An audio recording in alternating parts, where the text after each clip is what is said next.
എല്ലാവർക്കും നമസ്കാരം. മാളയിൽ D zone കലോത്സവം, അതായത് മാള ഹോളി ഗ്രേസിൽ നടന്ന ആ ഒരു ഡി സോൺ കലോത്സവം ചർച്ചാ വിഷയമായിരിക്കുകയാണ്. അത് ചർച്ചാ വിഷയമാകാനുള്ള കാരണം മൂന്നാം ദിവസം അവിടെ അടി നടന്ന വിദ്യാർത്ഥികൾ, അതായത് കേരളവർമ്മ കോളേജിലെ വിദ്യാർത്ഥികളും KSUSFI ആ ഒരു വിദ്യാർത്ഥികൾ ചേർന്ന് അടിയുണ്ടാക്കിയത്. അപ്പോൾ ഇതുമായി ബന്ധപ്പെട്ട് ലൈം ലൈറ്റിൽ ഒരുപാട് വീഡിയോസും മറ്റുള്ള കാര്യങ്ങൾ അപ്ലോഡ് ചെയ്തു. വാർത്തകൾ ജനങ്ങളിലേക്ക് എത്തിക്കാൻ വേണ്ടുന്ന രീതിയിൽ എല്ലാ കാര്യങ്ങളും ചെയ്തിട്ടുണ്ട്. അപ്പോൾ ഒരു വിഭാഗത്തിൻ്റെ കാര്യങ്ങൾ മാത്രം കൊടുത്തില്ല എന്ന് പറഞ്ഞുകൊണ്ട് ഞങ്ങളെ വിളിച്ചിട്ട് കുറേ കാര്യങ്ങൾ പറയുന്നുണ്ട്. അതായത് ആ വിഭാഗം, അതായത് ആ ഒരു വിഭാഗക്കാർ, നിങ്ങൾക്കറിയാം ആ വിഷയം തുടങ്ങി ആ അടി എപ്പോഴാണ് തുടങ്ങിയത് അപ്പം മുതൽ നമ്മൾ ആ വാർത്തകൾ അത് വീഡിയോ അടക്കം ചെയ്യുന്നുണ്ട്. ഇന്ന ആൾക്കാരുടെ വിഷയം എന്നുള്ള രീതി. അതായത് ചാനലിന് ഈ പറയുന്ന പോലെ ഒരു വിഭാഗത്തിനോടൊരു പ്രത്യേകമായിട്ടുള്ള സിമ്പതിയോ അനുകമ്പയോ ഒന്നും തന്നെ ഇല്ല. അടി ഉണ്ടാക്കി കഴിഞ്ഞാൽ രണ്ട് പക്ഷവും കേൾക്കാൻ ചാനൽ തയ്യാറാണ്. പക്ഷേ നമ്മൾക്ക് അവരുടെ പിന്നാലെ പോകാൻ പറ്റില്ല. നിങ്ങൾക്ക് പറയാനുള്ളത് ഞങ്ങളെ വിളിച്ച് സംസാരിക്കണം. അല്ലാതെ അതിൻ്റെ എവിടെ നിന്നാണ് അടി പൊട്ടിയത് അതൊന്നും തേടി നടക്കാൻ നമുക്ക് സമയവും കാര്യങ്ങളില്ല. നമുക്ക് നമ്മളുടേതായ കാര്യങ്ങൾ, അതായത് സത്യാവസ്ഥ എന്താണോ അത് നമ്മൾ ജനങ്ങളിലേക്ക് എത്തിക്കുന്നുണ്ട്. അപ്പോൾ അത് ഇപ്പോൾ എന്താ പറയുക, അഷ്റഫ് പറഞ്ഞ ഒരു കാര്യം അതപ്പം തന്നെ നമ്മുടെ ചാനലിൽ അപ്ലോഡ് ചെയ്യും, അത് ജനങ്ങളിലേക്ക് കേൾക്കും. അതുപോലെ തന്നെ അതിന് മറുവശങ്ങളുണ്ടെങ്കിൽ അത് നിങ്ങൾ വിളിച്ചിട്ട് ഞങ്ങളോട് പറയുമ്പോൾ അത് ഞങ്ങൾ വന്നെടുത്ത് ഞങ്ങൾ അപ്ലോഡ് ചെയ്യും. അതാണ് നമ്മളുടെ ജോലി എന്ന് പറയുന്നത്. അല്ലാതെ നിങ്ങളുടെ പിന്നാലെ അത് ന്യൂസ് പറയാനുണ്ടോ അല്ലെങ്കിൽ അത് പറയാനുണ്ടോ എന്ന് ചോദിച്ച് നടക്കലല്ല നമ്മുടെ വിഷയം.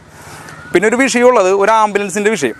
ഇവിടെ സെൽഫിയിൽ കാണിച്ച പള്ളിയുടെ ആംബുലൻസ് അല്ല ശരിക്കും ഈ പറയുന്ന പോലെ അടിയുണ്ടാക്കിയവർ കൊണ്ടുപോയത്. അതായത് സെൽഫി മൊബൈലിൽ കാണിച്ച ആംബുലൻസും ഈ പറയുന്ന തല്ലിപ്പൊളിച്ച ആംബുലൻസും രണ്ടാണ്. സെൽഫിയിൽ കാണിച്ച ആംബുലൻസ് പള്ളി വക ആംബുലൻസിലാണ് പ്രതികൾ രക്ഷപ്പെട്ടു പോയി എന്ന് പറയപ്പെടുന്നു. അതൊരിക്കലും ശരിയായിട്ടുള്ള ന്യായമല്ല. കാരണം അതിൻ്റെ തെളിവുകളെല്ലാം തന്നെ നമ്മുടെ പക്കലുണ്ട്. അതായത് പള്ളിയുടെ ആംബുലൻസ് വേറെ, അതുപോലെ തന്നെ ഈ പ്രതികൾ എന്ന് പറയപ്പെടുന്ന അവർ സഞ്ചരിച്ചിരുന്ന ഈ ആംബുലൻസ് വേറെ. ആ സെൽഫി എടുത്തേക്കുന്ന ആംബുലൻസ് ഒരിക്കലും പള്ളി വകയുള്ള ആംബുലൻസ് അല്ല, അത് വേറെയാണ്. അപ്പോൾ അതുമായി ബന്ധപ്പെട്ടാണ് ഇപ്പോൾ ചർച്ച മുഴുകുന്നത്. പിന്നെ ഒരു കാര്യം കൂടി ഉള്ളത്, ഈ ഇവിടെ നിന്ന് അടിയുണ്ടാക്കി ആംബുലൻസിൽ കയറ്റി കൊണ്ടുപോയ ആ വിദ്യാർത്ഥികൾ ഈ ചാലക്കുടി ഭാഗത്തേക്ക് എന്തിനു കൊണ്ടുപോയി എന്നുള്ളൊരു ചോദ്യം എല്ലാവരും ചോദിക്കുന്നുണ്ട്. കാരണം ഇവിടെ പ്രൈവറ്റ് ഹോസ്പിറ്റലുണ്ട്, ഗവൺമെൻറ് ഹോസ്പിറ്റൽ മാളയിലുണ്ട്. എല്ലാവരും തന്നെ ചോദിക്കുന്ന ഒരു ചോദ്യമാണ്, എന്ത് കാരണത്തിനാണ് ഈ പറഞ്ഞ പോലെ അടിയുണ്ടാക്കിയവരാണെങ്കിൽ അല്ലെങ്കിൽ പരിക്ക് പറ്റിയവരാണെങ്കിൽ എന്തുകൊണ്ട് ഈ ചാലക്കുടി ഹോസ്പിറ്റലിലേക്കാണ് ഇവരെ കൊണ്ടുപോയതെന്ന് ഒരു ചോദ്യമുണ്ട്. അതൊക്കെ ഞങ്ങളോടല്ല ശരിക്കും ചോദിക്കേണ്ടത്. അത് ചോദിക്കേണ്ടത് പോലീസിനോടും ഈ അടിയുണ്ടാക്കിയവരോടാണ്. അല്ലാതെ നമ്മൾ നിങ്ങളെപ്പോലെ തന്നെയാണ്, നിങ്ങൾ കാണുന്നതും കേൾക്കുന്നതും തന്നെയാണ് നമ്മൾക്ക് സത്യാവസ്ഥ എന്താണോ അത് നിങ്ങളിലേക്ക് എത്തിക്കാനാണ് നമ്മളുടെ ഒരു ചാനൽ എന്ന് പറയുന്നത്. അപ്പോൾ ആ ചോദ്യങ്ങളെല്ലാം ചോദിക്കേണ്ടത് പോലീസുകാരുടെ അടുത്താണ്.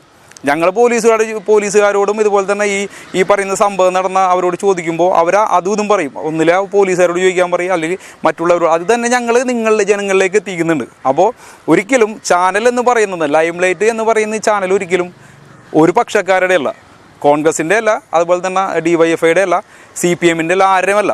ഇത് നിങ്ങൾക്ക് വേണ്ടി മാത്രം നിലകൊള്ളുന്ന ഒരു ചാനലാണ്. അത് മാത്രം മനസ്സിലാക്കുക. Thank you.